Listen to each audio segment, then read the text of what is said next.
Olá, queridos alunos, aqui é o professor Gilberto de História e estamos aqui para trabalhar com esse livro aqui, tá, pessoal?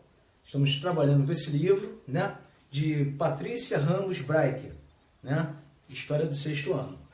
E no início de nossas aulas, nós falamos sobre a importância de estudar história e o que é a história, né? E qual é a diferença entre a história e o mito?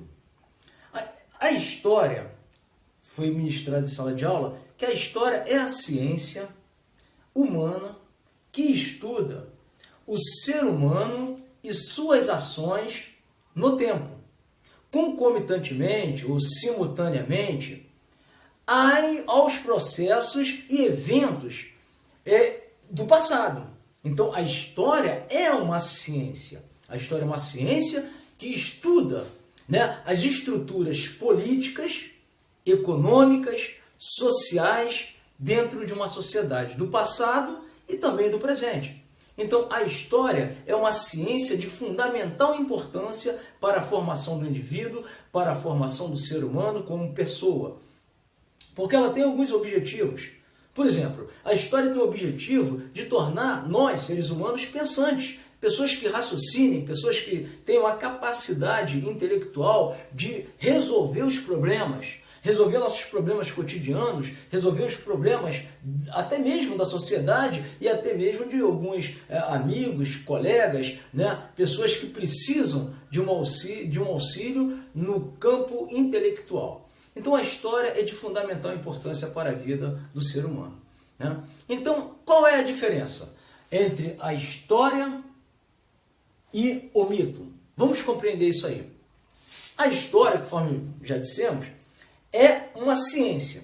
Então, logo, a história como ciência, ela busca, né, nas fontes históricas a veracidade dos fatos. E esse é o trabalho do historiador.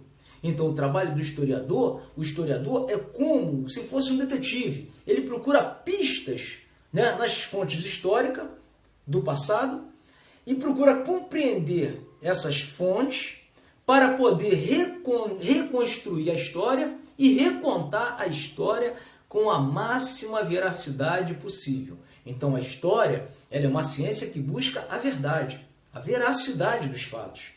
Já o mito é o contrário disso. O mito não se preocupa com a verdade. O mito é uma história contada, mas que não se preocupa com a verdade dos fatos. Por exemplo, vou dar um exemplo aqui de mito. O filme do vampiro. Né? Vampiro, tem comprovação científica que um homem vira um vampiro e ele usa o dente lá e morde a pessoa e a outra pessoa vai virar vampiro também? Não tem comprovação científica. Então, logo, um filme de um vampiro é um mito. Assim são os contos de fada, são as fábulas, né? Então, por exemplo, a Cinderela é um mito ou é uma história? É um mito. Né? Porque a história da Cinderela foi uma história inventada, foi uma história criada por um homem, né? E ali ele criou aquele cenário todo e fez aquela história. Né? Por exemplo, quando nós falamos que Dom João VI e Carlota Joaquina e o seu filho Dom Pedro I e sua comitiva chegaram pela primeira vez no Brasil em 1808. É um mito ou é história? Aí já é história.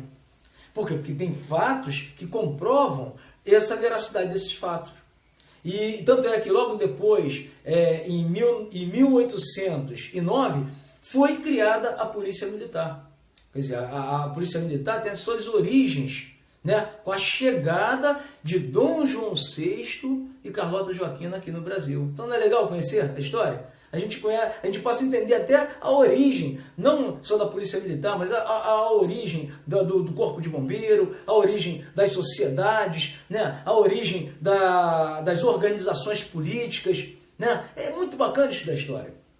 Eu estimulo você, meu querido aluno, a estudar, a se dedicar, não somente na minha matéria, mas também nas outras disciplinas, porque essas disciplinas vão contribuir para a sua formação. Né? Tanto a nossa língua, o português, a matemática, a física, a química, biologia, né? Todas as matérias têm um objetivo. de formar você como um cidadão de bem. Um cidadão que está inserido dentro de uma sociedade e que depois, com o passar do tempo, você faz o ensino fundamental, primeiro ciclo, primeiro ao quinto ano, depois passa para o segundo ciclo do ensino fundamental, que é do sexto ano até o nono ano. Aí você termina o ensino fundamental. Aí o que acontece com você? Você vai para o ensino médio. O ensino médio pode durar de 3 a 4 anos. Quando se trata de um curso técnico, normalmente são 4 anos. Então você termina o ensino médio, aí você começa a ter um espaço grande na sociedade. Você pode fazer prova para o Corpo de Bombeiro, você pode fazer prova para a Marinha, Exército, Aeronáutica, você tem condições de fazer um concurso público em nível médio, né, até para o INSS, entendeu? Então, quer dizer, é uma gama, né, de aberturas que tem, de oportunidades que você vai ter, né, você dando valor ao estudo. E muitas das vezes o aluno vem para a escola e não dá importância ao estudo. E a história mostra isso, que no passado poucos tinham acesso à educação. E hoje você, meu querido aluno, minha querida aluna, dê valor à educação, dê valor ao estudo, porque isso é de fundamental importância para a sua vida. Não é isso? Então vamos lá. Vamos entender o trabalho do historiador. Conforme eu acabei de falar, o historiador ele é como um detetive. Ele procura a veracidade dos fatos nas fontes históricas. E quais são essas fontes históricas? Ou, afinal de contas, o que são as fontes históricas? As fontes históricas, elas se dividem em 3 partes. Cultura material. O que é a cultura material? Cultura material nada mais são do que, conforme a própria palavra diz, material. Vamos lá, pessoal, dando continuidade ou continuação, né, à nossa ministração. Estávamos falando sobre as fontes históricas. E as fontes históricas são essas: cultura material, registros iconográficos e registros sonoros. Então, o que é a cultura material? A cultura material, pessoal, nada mais é do que móveis, objetos domésticos, né, utensílios, né, nada mais são, e muitas coisas nesse sentido podem ser consideradas como cultura material, né? Agora, registros iconográficos. E registros iconográficos são vestígios de imagens que são o quê? Fotografias, desenhos e pinturas. Por exemplo, vou dar um exemplo aqui. Lá no Antigo Egito, quando você vê aqueles desenhos na parede, né? Aquelas pinturas, desenhos, aquilo ali é o quê? É uma cultura material? É um registro sonoro? Não. É um registro iconográfico. Você está entendendo, meu querido aluno? E agora vamos falar sobre registros sonoros, que é uma outra fonte histórica também, que o historiador se utiliza para poder elucidar os acontecimentos do passado e reconstruir a história, conforme já dissemos, né? Reconstruir a história e nós podermos ter um entendimento, né, sobre o que aconteceu no passado para vivermos melhor no presente. Então, registros sonoros, o que são registros sonoros? São, por exemplo, músicas do passado, discursos, né, tanto discurso político como qualquer outro tipo de discurso. O que são mais registros sonoros, nós podemos dizer? Por exemplo, um programa radiofônico, né, é um registro sonoro, televisivo do passado, né, e coisas desse tipo, né, são registros sonoros. Então nós temos aí 3 fontes, né, que o historiador se utiliza para poder fazer a sua pesquisa, seu trabalho de pesquisa, e encontrar então a verdade, a veracidade dos fatos para poder reconstruir então a história. Então vocês vejam que o trabalho do historiador não é um trabalho tão simples, mas é um trabalho que requer estudo, requer conhecimentos, né, para que esse trabalho possa ser realizado com sucesso. Tá bom, meu querido, minha querida aluna, meu aluno? E agora vamos falar sobre a origem da vida. Já falamos isso em sala de aula e vamos tornar a falar.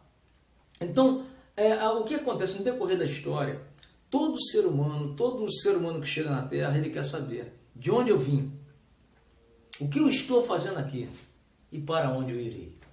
São as perguntas que os homens, a ciência, tentam explicar. Então, até o século XIX, a melhor explicação para isso, para a origem da vida, foi o criacionismo. O criacionismo.